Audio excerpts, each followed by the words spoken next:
நானும் என் பொண்ணும் யூடியூப் பார்த்துக்கிட்டு இருந்தோம். அப்போது ஒரு வீடியோவில் குழி பணியாரத்துக்கு எத்தனை குழி தோண்டணும் அப்படின்னு ஒரு காமெடி போய்கிட்டு இருந்துச்சு. அப்போது என் பொண்ணு கேட்க ஆரம்பித்தா, குழி பணியாரம் எப்படிப்பா பண்ணணும், என்ன பண்ணணுன்ட்டு. சரி வா, நம்ம மாடி தோட்டத்தில் போய் குழி பணியாரம் பண்ண ஆரம்பிக்கலாம் அப்படின்ட்டு நான், ஒய்ஃபு, பொண்ணு 3 பேரும் சேர்ந்து ரெடி பண்ண ஆரம்பிச்சிட்டோம். அப்போ என் பொண்ணு, நான் தான் செய்கிற மாதிரி பண்ணுங்கப்பா அப்படின்னா, சரி நீயே பண்ணு. இப்போவே நம்ம சின்ன குழந்தைகளுக்கு சின்ன சின்ன வேலைகள் நம்ம சொல்லி கொடுத்துடணும். இப்போ நிறைய பேர் என் பொண்ணுக்கு அது தெரியாது, இது தெரியாது, ஒரு தீக்குச்சி கூட பற்ற வைக்க தெரியாதுன்னு பெருமையாக சொல்லிக்கிட்டு இருக்காங்க.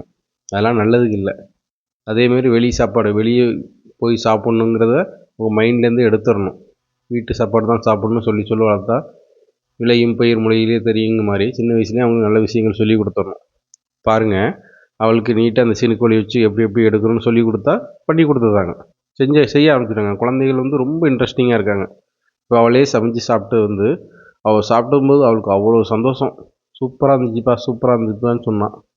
வீடியோ பார்த்ததுக்கு ரொம்ப நன்றி. தேங்க்யூ.